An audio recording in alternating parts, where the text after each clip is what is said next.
Engineer ने बहुत बड़ा ब्लंडर किया, मैं आपको बता रहा हूं ना कि मुझे वक्त मिले दुआ करो, इसको मैं ऐसा एक्सपोज कर सकता हूं अल्हम्दुलिल्लाह कि, लेकिन इसके स्टूडेंट ढीठ बहुत हैं, मसला उनके साथ ही है। इतने बड़े बड़े ब्लंडर ये आदमी करता है। इसने पता है क्या किया है? देखो अब्दुल्ला बिन अब्बास की हदीस है जिसमें आता है कि अब्दुल्ला बिन अब्बास रजी अल्लाह तआला अन्हु दर्स दे रहे थे, नमाज का टाइम जा रहा था तो किसी ने कहा कि आप नमाज पढ़ाएं, तो अब्दुल्ला बिन मसूद ने उसको डांटा, सॉरी अब्दुल्ला बिन अब्बास ने, और अब्दुल्ला बिन अब्बास ने जोहर को मौखर किया और जोहर और असर मिला के पढ़ी है उन्होंने, समझ रहे हैं? अब अब्दुल्ला बिन अब्बास के शागिर्द हैं जाबिर इब्न ज़ैद, अच्छा अहनाफ भी इसके कायल हैं। अब्दुल्ला बिन अब्बास से पूछा गया तो उन्होंने फरमाया नबी ने इसी तरह 2 नमाजें इकट्ठी पढ़ी हैं, बगैर खौफ के, बगैर बारिश के, बगैर सफर के, कोई भी उज़र नहीं था, लेकिन नबी ने 2 नमाजें इस तरह से इकट्ठी पढ़ी हैं, तो मैंने भी इस तरह पढ़ी है। अब अब्दुल्ला बिन अब्बास के शागिर्द हैं जाबिर इब्न ज़ैद, उनसे किसी ने पूछा कि शायद इस तरह से पढ़ी हो कि जोहर को मुअख्खर किया हो और असर को मुकद्दम, यानी दोनों नमाजें पढ़ी अपने टाइम पर हैं, लेकिन चूंकि दर्स चल रहा था, जरूरत थी, कभी कभार ऐसा भी करने में कोई हरज नहीं है, तो इसलिए अब्दुल्ला बिन अब्बास ने जोहर को आखिरी वक्त में और असर को अव्वल वक्त में। तो जाबिर इब्न ज़ैद कहते हैं कि मेरा भी यही ख्याल है।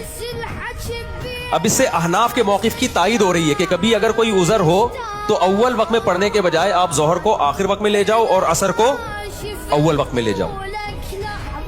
तो ये अहनाफ का भी यही मौक़िफ़ है, इस तरह से आप जमा कर सकते हैं। इंजीनियर ने इतनी बड़ी खयानत की है, उसने कहा कि वहां कोई हनफी बैठा हुआ था और उसने ये तावील कर दी कि जोहर को मुअख्खर किया, असर को मुकद्दम किया। और भाई वो जाबिर बिन ज़ैद, वो अब्दुल्ला बिन मसूद का शागिर्द है, रावी है, वो बता रहा है। तो मैं इंजीनियर के अंधे मुकल्लिदों से पूछता हूँ, अब्दुल्ला बिन अब्बास की एक हदीस का मतलब वो है जो उनके शागिर्द बता रहे हैं, और एक मतलब वो है जो जेहलम में 15वीं सदी का बंदा बैठ के बता रहा है। तो तुम्हारी अकल पे ताले पड़ गए हैं, तुम ऐसे अंधे हो गए हो कि उनका शागिर्द जो अब्दुल्ला बिन अब्बास को देख रहा है या देख नहीं रहा है, उनसे, अभी मुझे पूरे अल्फाज याद नहीं है कि वो डायरेक्ट उनसे रिवायत कर रहा है या उनका शागिर्द का शागिर्द है, लेकिन वो उस पे हनफी शाफी की कोई छाप नहीं लगी हुई।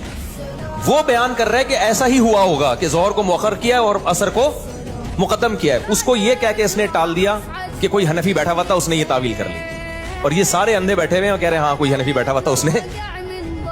अब्दुल्ला बिन अब्बास का शागिर्द जो मतलब बता रहा है वो मतलब अंधी तकलीद है, और इंजीनियर जो मतलब अपनी तरफ से थोप रहा है कि जोहर को कज़ा करके उन्होंने असर में पढ़ी है। देखो भाई, ये जो मौलवियों ने रट्टा लगाया हुआ है कि ना इमाम और मुक्तदी की नियत एक होनी चाहिए, ये बिल्कुल गलत है। इनके पास अपनी बात की कोई हदीस नहीं है, जबकि हमारे पास अल्लाह के नबी सल्लल्लाहु अलैहि वसल्लम का वाज़ेह फरमान मौजूद है। सही बुखारी हदीस नंबर 700 और सही मुस्लिम की हदीस गवाह है कि हज़रत माज़ बिन जबल नबी करीम सल्लल्लाहु अलैहि वसल्लम के पीछे इशा पढ़ते और फिर अपने मोहल्ले में जाकर इशा पढ़ते। अब इमाम हज़रत माज़ रज़ी अल्लाह ताला अन्हा नफल पढ़ रहे होते और मुक्तदी अपना फ़र्ज़। अगर नियत बदलने से नमाज ना होती तो अल्लाह के नबी सल्लल्लाहु अलैहि वसल्लम इन्हें रोकते। और सुनो, सही मुस्लिम 648 में तो नबी करीम सल्लल्लाहु अलैहि वसल्लम ने साफ फरमा दिया कि अगर तुम अपनी नमाज पढ़ चुके हो और फिर मस्जिद जाओ जहां जमात हो रही हो तो दोबारा शामिल हो जाओ। अब तुम्हारी नियत नफल है और इमाम की फ़र्ज़। अकल इस्तेमाल करो, जब इमाम और मुक्तदी की नियत का फ़र्क होना हदीस से साबित है, तो अगर असर की जमात हो रही हो और तुमने ज़ोहर पढ़नी हो तो तुम बला झिझक ज़ोहर की नियत करके इमाम के पीछे खड़े हो जाओ, तुम्हारी ज़ोहर हो जाएगी।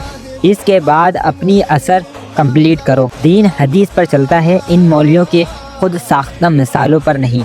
जब बुखारी और मुस्लिम में बात वाज़ेह है तो फिर बहस किस बात की। इन हदीस से ये असूल साबित होता है कि इमाम की नियत मुक्तदी की नियत का एक होना ज़रूरी नहीं है। मुक्तदी फ़र्ज़ पढ़ रहा हो और इमाम नफल, या इमाम फ़र्ज़ पढ़ रहा हो और मुक्तदी कोई दूसरा फ़र्ज़ जैसे ज़ोहर, ये सब जायज़ है ना। मेरे नबी सा है ही कोई नहीं, तेरे बाबे थे शे ही कोई नहीं।